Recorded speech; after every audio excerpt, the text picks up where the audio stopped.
Hello students, in this class I am going to talk to you about a poem Women's Rights by Annie Louisa Walker. I am Shivamurthy, Assistant Professor in English, BTCG Government First Grade College, Somarpet, Kodagu District. The objectives of the present session are to enable the students comprehend the poem, to make the students appreciate the poem. After listening to this session, students would be able to narrate the theme of the poem. Students would understand the ideas behind the poem. Let us discuss the central theme of the poem. In the previous session, I told you that the background of the poem is the 19th century Canadian society wherein women are kept within four walls. They are not allowed to freely move in the society and enjoy the same privileges enjoyed by men. In the present poem, according to Annie Louisa Walker, the world cannot take the rights away from them. Women have some rights and the world cannot take away women's rights. Women's hearts portray the bright picture of a woman's mission.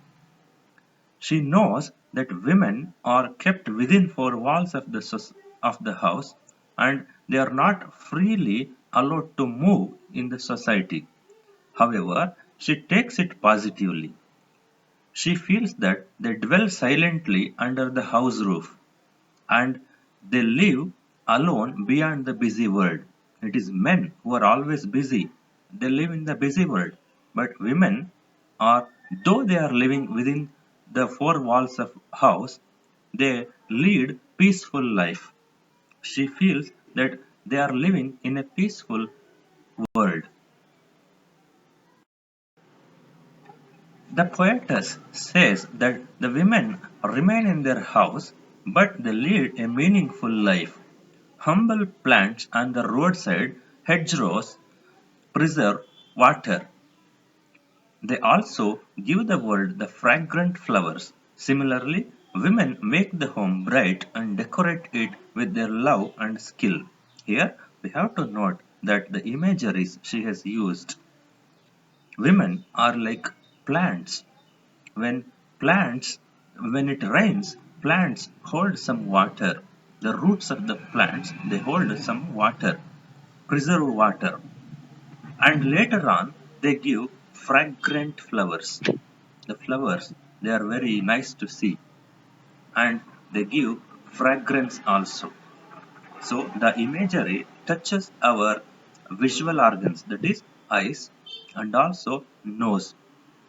So the beautiful imageries she has used, just as flowers give fragrance, in the same way women also make the world of men colorful.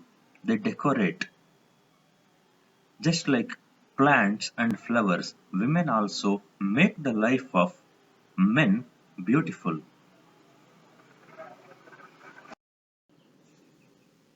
Though women live lonely life, they are happy. They make their home and surroundings with happiness. They care and share the blessings to their dear and near. When they meet death, they do not want outsiders know where they are buried. That means women, though they are lonely, they are happy and they make others also happy. They give only happiness. And when they are dead, they don't want the others even to know where they are buried. That means they don't want to show their sorrows or anguish. They only want to show the happiness they have. They want to spread happiness to the society, not the anguish or sorrow. Throughout the poem, the poetess uses many techniques like imageries, figurative language, and symbolism in the poem. That is to portray that women's rights should be respected and they should be treated equal to men. The poetess has used sensory imagery in the poem to give a vivid image to the reader. It gives them a greater insight on Walker's views on women's rights. Another technique she has used is the figurative language. The figurative language has been used to draw the reader's attention and to express the mood and atmosphere the poetess is trying to convey.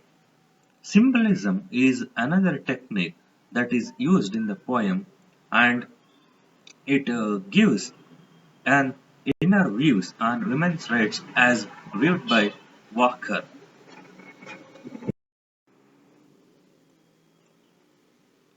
In the first line of stanza 4, Walker has used poetic techniques like sensory imagery, figurative language, and symbolism. She says, as humble plants by country hedgerows growing, that treasures up the rain. In these lines, she has conveyed that women's rights have been oppressed, and very recently women have begun to regain their freedom and power. She says that as the rain tries to suppress plants, of course, plants are not totally suppressed. After some time, they grow up well. They store water under the ground. With the help of that water only, they blossom well.